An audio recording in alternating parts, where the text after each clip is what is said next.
Emosyonal nga gisaysay sa inahan nga si Violeta Madronial nga bibo ug mapinanggaong anak ang 10 anyos nga si Jay.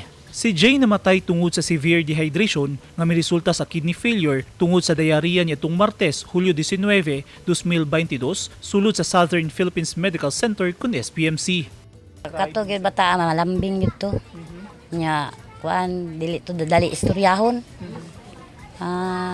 Kuan jali ana kig amigo ana mahinagdanon mga siya mga bata. Dali ra gyud to siya pasabton. Kung masuko man galing kato duulo na kato lambingon para di na nakamasuko. Iyang amahan, iyang papa, kuang gid niya to care kay na iyang papa. Mas kung makalibor siya dito kanang malabay siya basura or makalibor lagi makakwarta siya bahinan yun na iyang papa diri kay iyang papa di pero katarbaw kay masakiton pod. Kung nga nagkaon nakain siya Huma naman kung kaon ma dito sa quick-quickan. Kung nga, unsay man gikuan siya. Butsi sa manok, akong sudan. Pagabuntag sa pitsa 15, alas 6, nimbangon siya.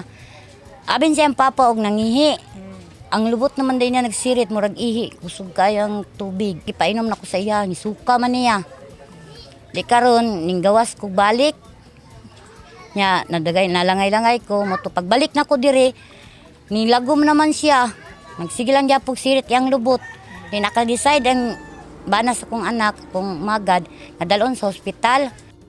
Unang gidala sa pamilya si Jay sa usa ka ospital sa Toril District ug daling kitabang sa doktor tungod sa iyang lisod nga sitwasyon, una gi-refer sa SPMC. Gitabang siya, kay wala na siya pulso o heartbeat. So natabang siya. Pero niingon ang doktor dito nga kailangan i-refer gyud ko niya SPMC kanang kuan sa kuan daw sa kidney, kay ang kidney nasamad daw. Siya may posibilidad jud daw nga mamatay kung dili madala sa dako nga ospital. Incoming grade 4 na unta si Jay. Samtang nga nasa ospital si Jay, gisaysay niini nga excited na unta kining mo eskwela sa abri klase karong Agosto. Pang-11 sa 13 ka magigsuon si Jay. Apan tungod sa nitabo kaniya, igo na lang sa paghandom sa mga malipayong adlaw ang mahimo sa pamilyang Madronial. Sa update sa incident report sa City Health Office kaganihang buntag, misaka na sa 212 ang kaso sa diarrhea sa Toril District ikan sa 147 ka kaso kagahapong adlaw. Ana-ana sab sa kapin 20 ka mga barangay ang apektado. Sa flow sa atong mga cases, this is still manageable. We can overcome this one. Ato lang is gusto lang nako manawagan ko nga for your full cooperation kung whatever man nga efforts o mga activities nga buhaton sa atong government. Please cooperate sa may mga instructions sa mga directives or mga advisories nga ihatag sa inyo nga ato lang i-follow. For now, we are doing our best, no? All our efforts. No? In fact, kagahapon, this is probably good news, no, for us because naatay third party from the Epidemiologic Bureau, no, sa Department of Health sa Central Office sa Manila nga ni Anhi kahapon upat sila kabuo. Mga experts na to, mga epidemiologists to conduct their own independent third party investigation. So naanapod sila karon sa Toril and they will be here in Davao City until end of this month, July 30. Nagpasalig po sila nga mutabang sila sa atong lokal nga pagamahanan for this outbreak investigation. Gawas sa 10 anyos nga bata, gikumpirma sa CHO, laing 67 anyos ang namatay tungod gihapon sa diarrhea nga taga Batulo sa Toril. Base sa impormasyon, Hulyo 17 dihang na-admit ang senior citizen sa usa ka ospital sa Toril tungod sa suka kalibang ug mipanaw niya tung Hulyo 19 sa buntag. Nakitaan kini og acute gastroenteritis with moderate dehydration. Duhan na ang natalang namatay sa diarrhea outbreak.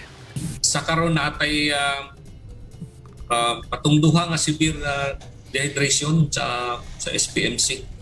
But for the rest, majority of our patients in hospitals are in moderate dehydration. So, na-manage naman, hopefully, dili na tayo magkaroon ng additional mortalities or even mga cases ng mga severe or mga critical. No? related sa diarrhea because this is a controllable disease.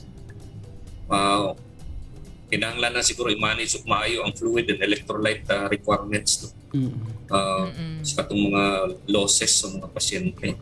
So I'm confident also that the hospitals are doing well in managing this patients. So ako lang ginaampog yung unta wala na yung katong no delays. The reason of the kanang usahay kanang ma-admit to hospital grabe na kay tungod sa delays po sa response no sa atong mga pasyente na kumangita pag alibius balay tapos ni grabe na di ay tapos pag-abot sa hospital it's too late to resuscitate.